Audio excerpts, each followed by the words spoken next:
Okay, now we are ready to start improvising, and the first chapter is the scales and phrasing. So what is a scale? Well, very briefly, it's just 7 notes that sound good together. Doesn't matter how we got them, doesn't matter what the formula is, it's just 7 notes that sound good together, or maybe 5 notes, or maybe like 6 notes. There are different types of scales. For example, the major scale has 7 notes, the pentatonic scale has only 5 notes, but they all sound good together.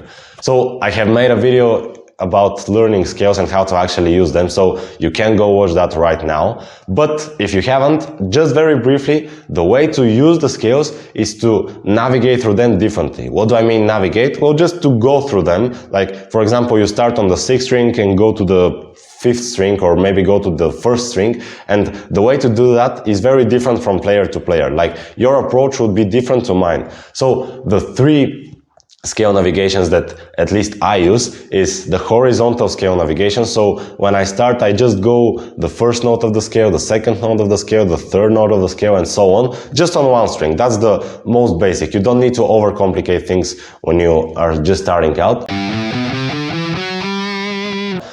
Then we have the second type of scale navigation, which is horizontal, but actually a little bit of vertical too. So it's kind of mixed. It's doing 2 strings, so I just play 3 notes on 1 string, then 3 notes on the higher string, then 3 notes on the lower string, and 3 notes on the higher string, and I just move like this because I need to cover my whole fretboard. Like, you need to learn the shapes, but the idea is more important. Now the final scale navigation type that I use is just to go vertically through the scale, and you can go just 3 notes per string on every single string, and you play the scale a few times because, yeah, you know, when you play 3 notes per string for 6 strings, it's 18 notes, but the scale is just 7 notes, so we'll have to repeat that, but it doesn't matter. It all sounds great, and all the scale runs that you love from your favorite solos have been done using the 3 notes per string version, or at least that's the most common one. Now, let's turn to phrasing. Phrasing means that whenever we are going to play, we have to stop at the right note. And how do we know what's the right note to stop? Well, we have to know what kind of feel we want to get with our phrase. And the phrase is just the few notes that we play and the stop after that. So separating the phrases means just not playing notes in between them. Or maybe just accenting one note and keep it playing for longer than the others. Now, in terms of types of feels that we can get through phrasing, is either we want the solo or the current phrase to sound unfinished, so that is like a question phrase, or either we can make the solo sound finished, so that's like an answer phrase. Now, why am I using question and answer words? Well, questions make you like want to get something next because it's not finished. Like, after a question should follow an answer, but after an answer doesn't mean that we have to have a question again, right? The conversation might just be over. So it's like tension and release. This is what all the blues and other theory-related guitar players will tell you, but we don't care about these types of just words. We care about shred. So don't get overwhelmed with these terms. Now, how do we actually do the question phrases and the answer phrases? Well, let's just start with the question phrases first, alright? Well, the question phrases are just phrases that end on the 3rd note of the scale. So let's, for example, say that we're playing in the famous E minor or G major.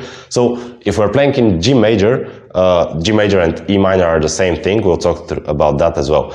So G major, the 1st note is G, of course, and the 3rd note that we have to accent when we want to do a question phrase is, well, a B note. So every time we play something in G major and we want that to sound unfinished, we can actually just end on a B note. Maybe here on the 12th fret of the B string, maybe on the open B string, maybe we can end on the 7th fret of the E string, like the high E string or the low E string. It doesn't matter. It's just a B note. That's what matters. It's the 3rd note, or the 3rd degree, that's what other people call it, but I'll just say the 3rd note because it's easier to understand if you're not familiar with scale degrees and all that stuff. So we just finish on a B note. Does that mean that we either have to make it a question or an answer phrase. Well, we don't need to think about it this way. Like, even if you finish on a different note that's not a question note or an answer type note, well, it doesn't matter. It will always sound like either it's finished or either it's unfinished, depending on the chord underneath. So you can just end on B notes if you want to make them question phrases, but it's not always, like, you're not only limited to that. Now, after you get familiar with just finishing on the third notes, you can start finishing on the fifth notes as well. This is again going to sound like it's a question phrase. So what is the fifth note, in G major? Well, it's just a D note. So you can either finish on a B note or a D note if you're playing in G major and you want the type of phrase to be a question type. Good, we are ready with questions. Now, how do we answer them?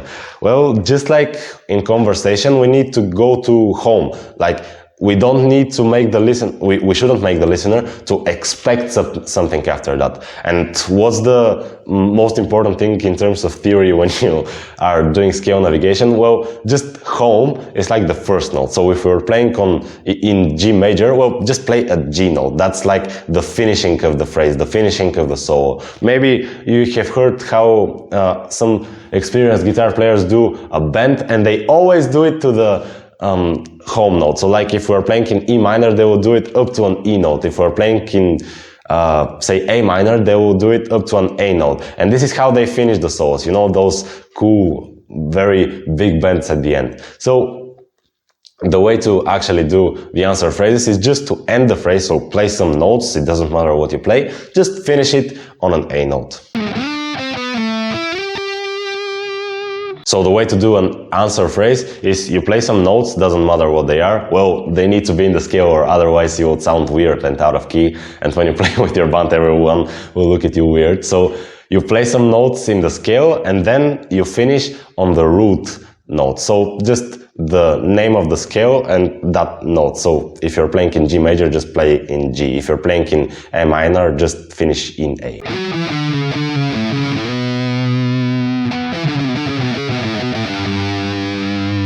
So the practical steps are: learn one scale, get comfortable with it, like play it all over the neck and learn the shapes if you have to even memorize them. And after you're comfortable with it, just start improvising and start doing question phrases and answer phrases. It won't be perfect after the first time you try it, because you won't probably know where the third note of the scale is or the fifth note of the scale is, or maybe you won't even know where home or the root note is. But just play it slowly and try to make it sound good, even if it's at a low speed. Alright? Go and practice.